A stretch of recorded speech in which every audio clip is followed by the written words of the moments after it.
what we're trying to do in our businesses is gain some form of competitive advantage. And we tend to do it in one of three ways. So the first and most obvious tends to be through the customer experience. So how can we use technology to improve the way we understand our customers and talk to our customers?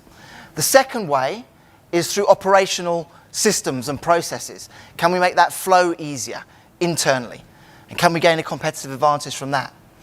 And then thirdly, and the most disruptive, is taking technology, can we reinvent our business model entirely? And that journey that you take as businesses from going to A to B is what we call digital transformation. We tend to focus more on the what, because that's the really exciting stuff. How can we use the Internet of Things or artificial intelligence? How can we improve our digital touch points or robotics? Okay? But the problem that we have with focusing on this is when we do, 84% of companies fail at digital transformation. And you will have had experience of this yourselves. You might have wanted to roll out a new ERP system at a basic level, or even a new accounting system. And the thing took twice as long to implement as you were told it was going to take. It was 3 times the cost by the time you'd done it. And when it was there, no one in your accounting system actually wanted to use it. So why does this happen? Why are we left with this great technology, these exciting ideas, when we try and roll them out, 84% of the time, it's failing? You probably know the answer. It's your people, including you. So what we need to do as organizations is we need to start to get our team what I call change fit, and this is you guys included. You have to, in the world we are moving towards and in right now, being able to adapt and have a fitness for change becomes absolutely critical. So the first thing you need to do, if you want to get your teams change fit, is you need to create a vision that's a motive, that resonates, that people believe in. The second thing you need to do is you need to create a new structure within your organization. And you can start tomorrow and do that.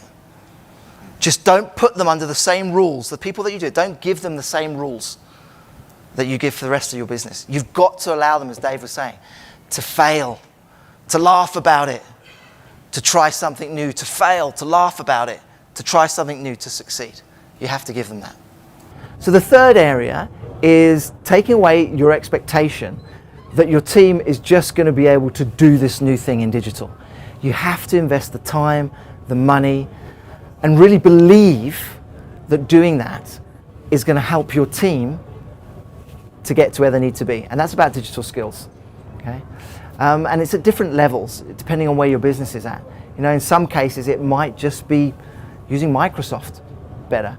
In some cases, it might be using new systems or knowing enough about technologies to think about new systems that could come in and make a difference and improve your processes and give you that competitive advantage.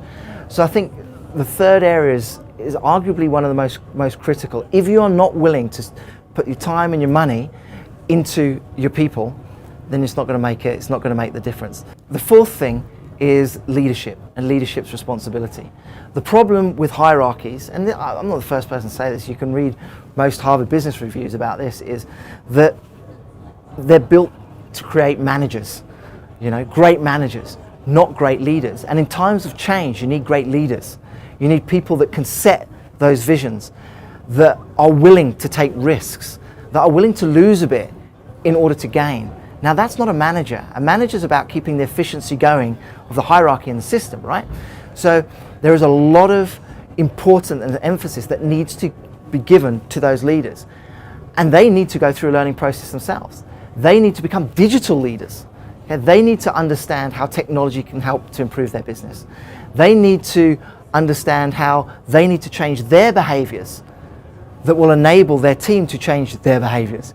So for a lot of people, there's a big fear around the unknown of their jobs. What is going to happen? Is the machine going to come in and take over what I do, and make me redundant? Well, the likelihood is it's going to happen to some extent over time. So I wouldn't worry so much about the machine coming in and me doing the same job. Okay? What you've got to do is get change fit, and you've got to think about what core skills do I have. Take someone like an IFA. Okay? What IFAs are great at, and why they are such brilliant intermediaries when working with banks, is because they have that interpersonal connection, that relational stuff. Now that's going to take a long time for machines to catch up with that. That's their killer advantage.